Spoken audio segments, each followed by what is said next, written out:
Aujourd'hui, je vais vous parler de la bande dessinée appelée Le Chant d'Aura Singh. C'est une bande dessinée qui va approfondir un petit peu plus le passé de Aura Singh, une chasseuse de primes que l'on aperçoit dans l'épisode 1 et qui sera développée plus tard dans les BD, puis dans The Clone Wars. Ce que l'on sait d'avant cette BD, c'est que c'était une apprentie de la Jedi Anya Kuro, aussi appelée la Femme Sombre. Une Jedi avec des techniques extrêmes s'approchant un peu trop du côté obscur, mais en restant à la limite. Et lors d'un entraînement, alors que Aura Singh n'avait que 9 ans, elle se fera enlever par un esclavagiste Twi'lek. La Femme Sombre ne put secourir son apprenti, et Aura Singh sera persuadée toute sa vie que son maître avait manigancé tout ça pour se débarrasser d'elle. Aura Singh, alors très jeune, sera donnée d'esclavagiste en esclavagiste, jusqu'à arriver entre les mains d'un Hutt. Ce Hutt avait envie de transformer cet esclave en assassin. Il ne fit pas la demande à n'importe qui, il fit la demande aux Zanzati.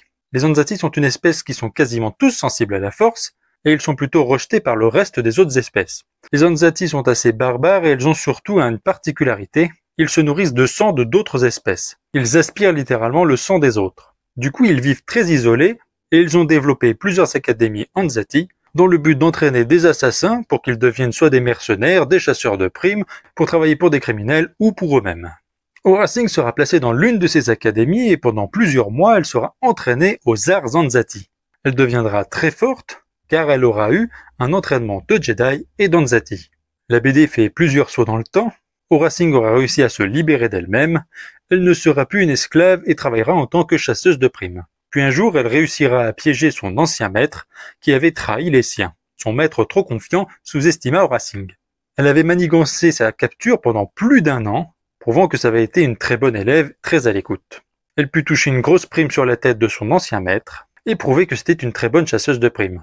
C'est une bande dessinée assez courte, mais c'est super intéressant d'avoir un peu des origines à Aura Singh, qui sont souvent assez floues ou inconnues. On sait que c'était une Jedi, mais après, on sait pas trop comment elle est devenue chasseuse de primes. Cette BD aussi donne un peu plus de sens au fait que Aura Singh arrive à affronter de grandes Jedi dans le futur, voire à en tuer certains.